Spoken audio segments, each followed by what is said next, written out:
LinkedIn presents.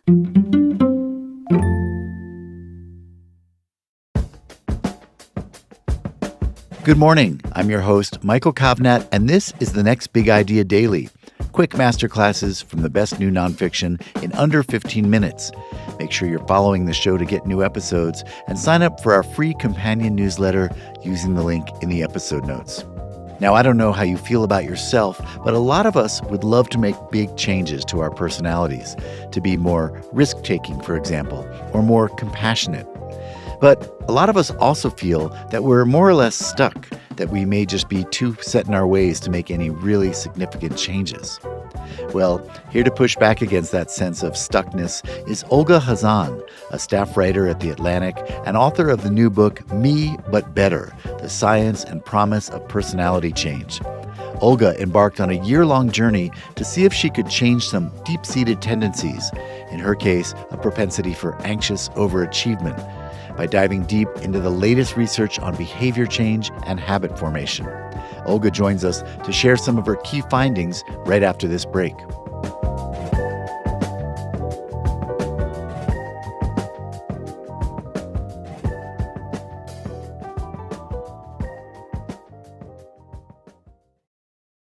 From LinkedIn News, I'm Leah Smart, host of Everyday Better, an award-winning podcast dedicated to personal development. Join me every week for captivating stories and research to find more fulfillment in your work and personal life. Listen to Everyday Better on the LinkedIn Podcast Network, Apple Podcasts, or wherever you get your podcasts.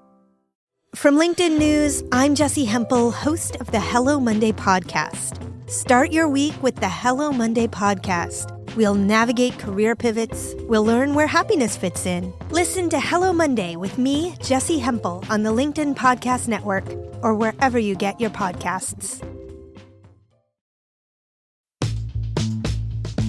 Hi, I'm Olga Khazan, a staff writer at The Atlantic and the author of Me But Better, The Science and Promise of Personality Change.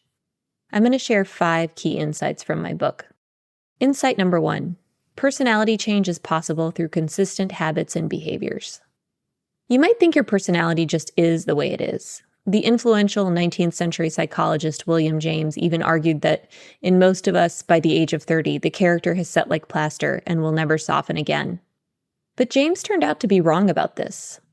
Several studies have now found that by consistently applying the mindset and behaviors of the kind of person you'd like to be, you can actually change your personality traits for the better.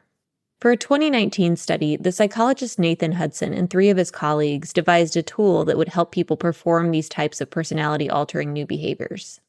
He and his co-authors created a website that would serve up a list of challenges to students who wanted to change their personality traits. To increase, say, extroversion, one challenge was introduce yourself to someone new. To combat neuroticism, the website suggested, when you wake up, spend at least 5 minutes meditating.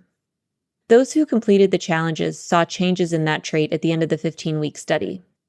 In other words, just behaving in a more extroverted way caused the participants to grow in extroversion. You have to keep up these new behaviors if you want to maintain your new personality trait. If you want to remain an extrovert, you have to keep leaving the house. But Hudson's study and others show that personality change is, in fact, possible.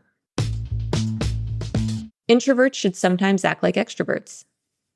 The most common pushback I hear when I talk to people about personality change is that they are introverts and they are happy to stay this way. After all, books and articles have extolled the virtues of introversion. Why should they change?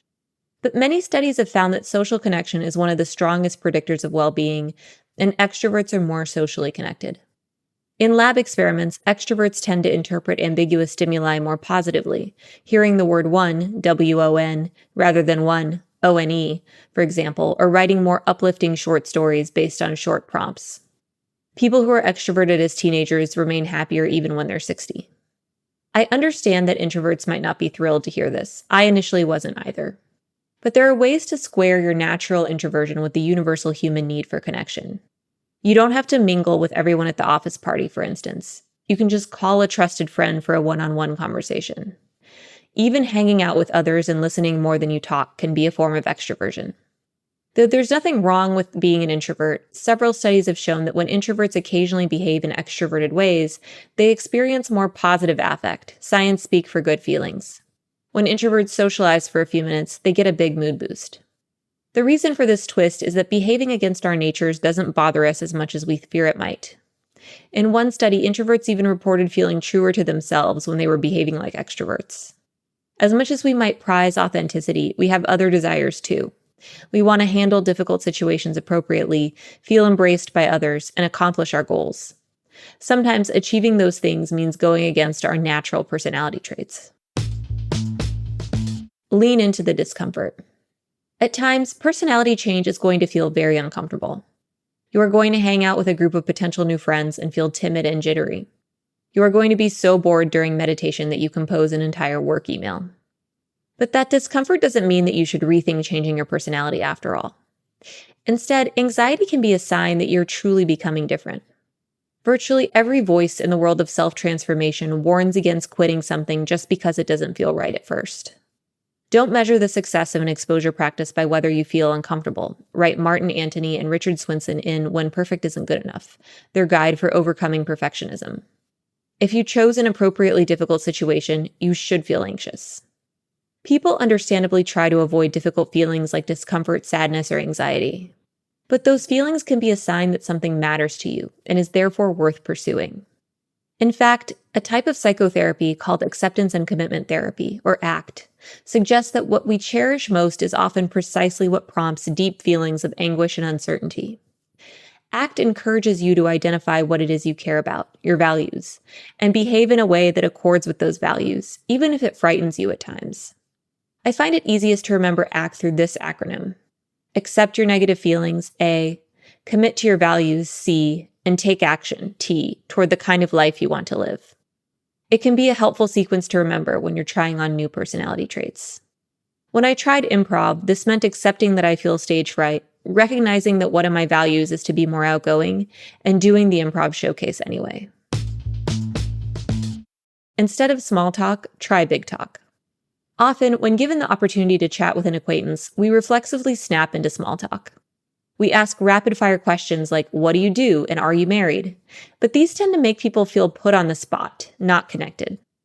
Studies show that people feel more connected after asking each other deep questions like, for what in your life do you feel most grateful, rather than shallow questions like, how is your day going so far? In 2022, I traveled to a conversation workshop organized by a woman named Georgie Nightingale to try out this deeper way of having conversations. One day, I sat facing a random British person, divulging to him my innermost feelings. Tell me about your recent vacation, asked my conversation partner. I went to Portugal, I said. Who did you go with, he asked. I went by myself, I responded. Why did you go by yourself, he asked. I thought for a second. Because when you've been in a relationship for a while, as I have, you tend to forget what you're like individually, I said.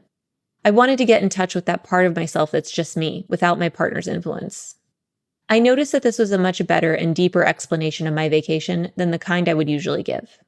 I felt like I was journaling aloud and like I had learned something new about myself.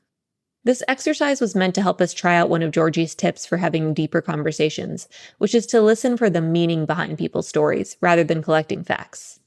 This strategy draws out people's emotions and allows them to feel truly understood. Imagining the future can help you achieve more today. Conscientiousness is the personality trait associated with orderliness, dutifulness, and timeliness. In short, getting stuff done. But to some people who are low in conscientiousness, the future rewards of good decisions don't matter as much as the present rewards of bad ones. Spending 30 minutes on TikTok feels good now, but will probably have negative consequences later. Spending 30 minutes finishing a work presentation might feel boring now, but will be beneficial later. Guess which option a person low in conscientiousness would choose. But a technique called episodic future thinking can help correct this cognitive error. Episodic future thinking is our ability to project ourselves into the future, essentially pre-experiencing something, much like we might recall a prior vacation or argument. Instead of remembering the past, though, the practice entails vividly imagining a future scenario, down to the explicit details, like what you'll be wearing for the work presentation, who will be in the room, and from which deli you'll order a sandwich afterward. This act turns our attention to those far-off rewards and to what we could be doing now to make them more likely. Clicking new slide on that PowerPoint, alas. In studies, episodic future thinking has been shown to promote a variety of conscientiousness-related behaviors, like abstaining from alcohol, nicotine, and overeating.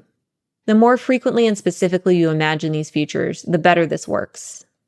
Importantly, episodic future thinking doesn't mean just daydreaming about the future. It's imagining likely outcomes, positive or negative, that might be influenced by your choices today. And in turn, it can increase the trait of conscientiousness. Thank you, Olga. Okay, everyone, you can get a copy of Me But Better wherever you get your books. If you could use some more life and career advice, go to nextbigideaclub.com to check out our hardback subscription club. We'll send you the best new nonfiction books as chosen by our curators Adam Grant, Malcolm Gladwell, Dan Pink, and Susan Cain. That's nextbigideaclub.com.